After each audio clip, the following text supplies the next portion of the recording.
今日同大家去睇嘅咧就係耶穌喺登山寶訓裏邊所講嘅一個關於窄門啦，同埋呢個嘅寬闊嘅門之間嗰個嘅對比下。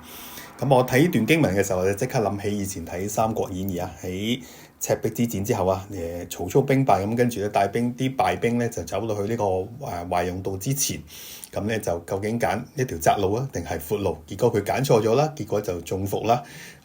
再一次遇上關雲長啦咁樣啊。路係我哋自己揀嘅，我哋行邊條路咧？最後我哋要 bear 翻嗰個嘅 consequence， 我哋要自己背負翻咧嗰個嘅後果。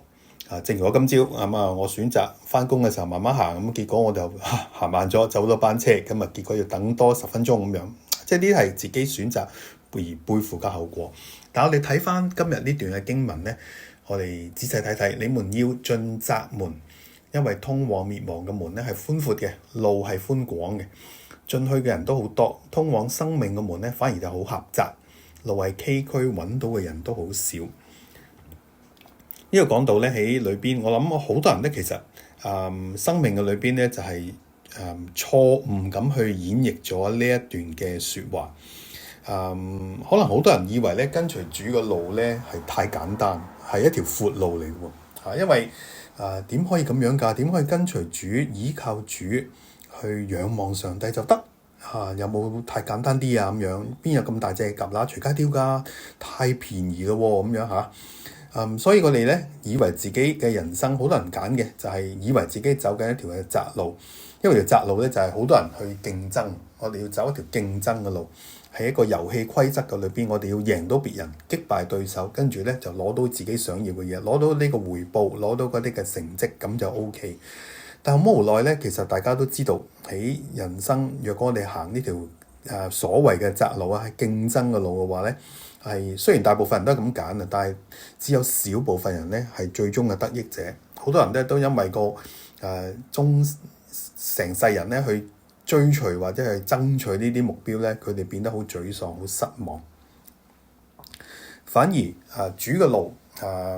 其實真係唔係咁寬闊，佢嘅係真係一條窄路，窄就窄咗咧。呢一個係一條咧，我哋冇法子去完全嘅操控啦，冇法子完全嘅預計咧。我哋真係要行呢條路嘅話咧，我哋係要仰望上帝嘅恩典，而呢個咧更加係每日堅持。每日相信，每日去選擇，就正如我去行山嘅時候雖然條山徑好似好窄，但係其實你踩落邊嚿石，你行起沙地，行起草嗰邊其實咧都係每一步，其實都係我哋要去選擇嘅。呢個都係我哋需要去每一日係每一步咁樣去揀添。究竟我哋去到邊一個時刻，我哋先至係去揀到呢一條嘅窄路咧？